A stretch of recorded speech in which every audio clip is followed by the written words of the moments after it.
At this point, we've been talking about these murders for over 3 weeks.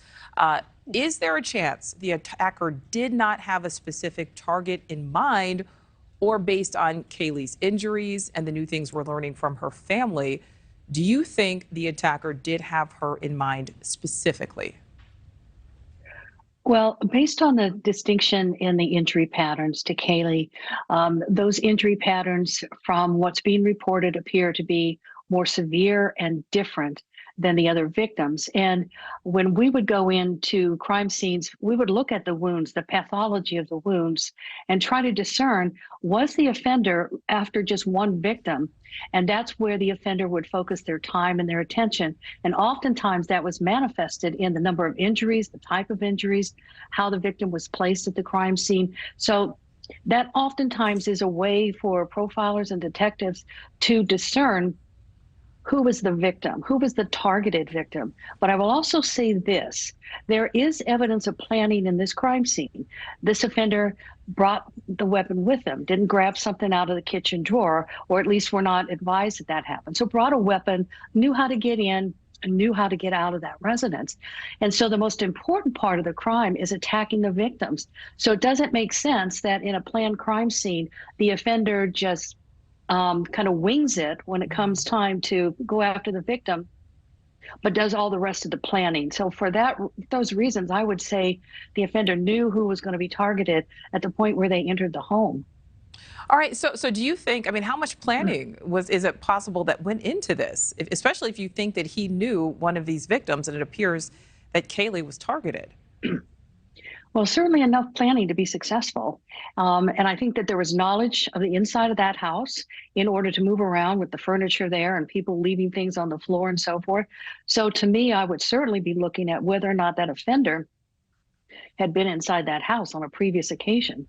And I think it's also likely that that offender has been around that house on previous occasions, just to know in real time, it's called real time as opposed to 2 weeks ago, what the intelligence is in terms of what's going on inside that house. So all of that falls under the category of planning. Right. And we were just looking at video there of Kaylee with her dog. And, I know that there were reports that the dog didn't bark. I feel like, that likely gives investigators some information there. Mary, how does someone brutally kill 4 people in what is presumably an extremely bloody crime scene and not have an evidence trail that leads right to them?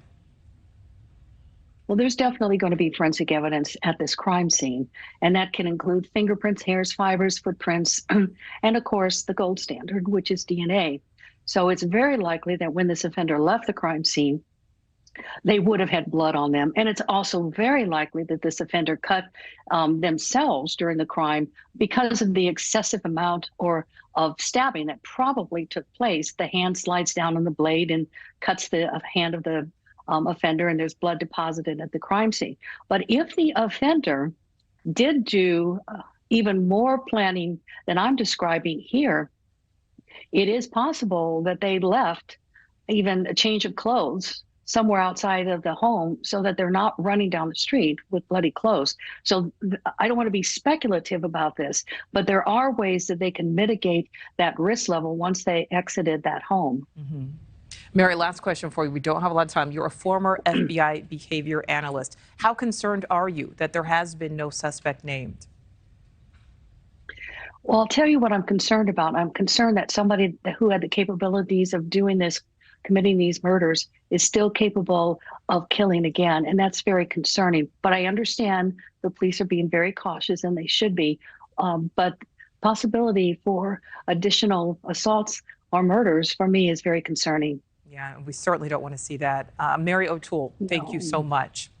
Thank you for watching. Go to newsnationnow.com to find NewsNation on your television provider. And don't forget to click the red subscribe button below to get more of NewsNation's fact-driven, unbiased coverage.